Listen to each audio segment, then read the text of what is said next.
अस्सलाम वालेकुम। आप देख रहे हैं मार्क 11 और मैं हूं आपका मेज़बान मोहम्मद कमर। आज सुबह 5 बजे की बड़ी खबर। दुनिया एक बार फिर एक ख़तरनाक मोड़ पर खड़ी है और जहां ईरान और अमेरिका के दरमियान कशीदगी में तेज़ी से इजाफा हो रहा है। ईरान और अमेरिका के दरमियान तनाज़ा शिद्दत इख्तियार कर गया है और आलमी सतह पर तशवीश बढ़ती जा रही है। ईरानी मिसाइल प्रोग्राम और हमला मुमकिना जौहरी ख़तरे पर अमेरिका ने सख्त मौक़िफ़ इख्तियार कर लिया है। माहिरीन के मुताबिक अगर सूरत हाल पर काबू ना पाया गया तो ये तनाज़ा आलमी जंग की शक्ल इख्तियार कर सकता है। नाज़रीन, ईरान और अमेरिका के दरमियान जारी कशीदगी एक नए मरहले में दाखिल हो चुकी है। हालिया बयानात और फौजी सरगर्मियों से खित्ते में खौफ व हिरास पैदा कर दिया है।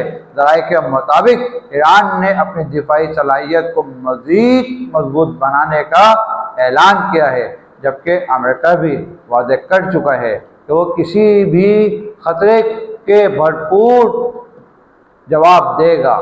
इसी दौरान आलमी ताकतें और सूरत हाल पर गहरी नज़र रखे हुए हैं और अक़वाम मुत्तहिदा समेत कई इदारे दोनों ममालिक के तहम्मुल का मुज़ाहरा करने की अपील कर रहे हैं।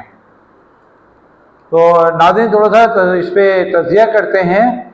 अगर हम इस सूरत हाल का जायज़ा लें तो ये सिर्फ दो ममालिक का फैसला नहीं बल्कि पूरी दुनिया के अमन के लिए ख़तरा बन सकता है।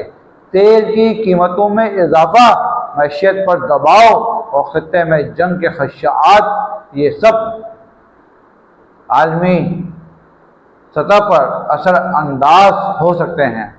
अब अहम नुक्ता ये है कि माहिरीन का कहना है कि अगर सफारती कोशिश का कामयाब नहीं हुई तो आने वाले दिनों में हालात मज़ीद ख़राब हो सकते हैं।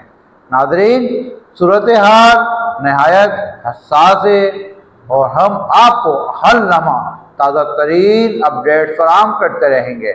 मज़ीद खबरों के लिए हमारे चैनल को सब्सक्राइब करें, वीडियो को लाइक करें और शेयर करना ना भूलें। अपने मेज़बान को दें इजाज़त। अल्लाह हाफ़िज़।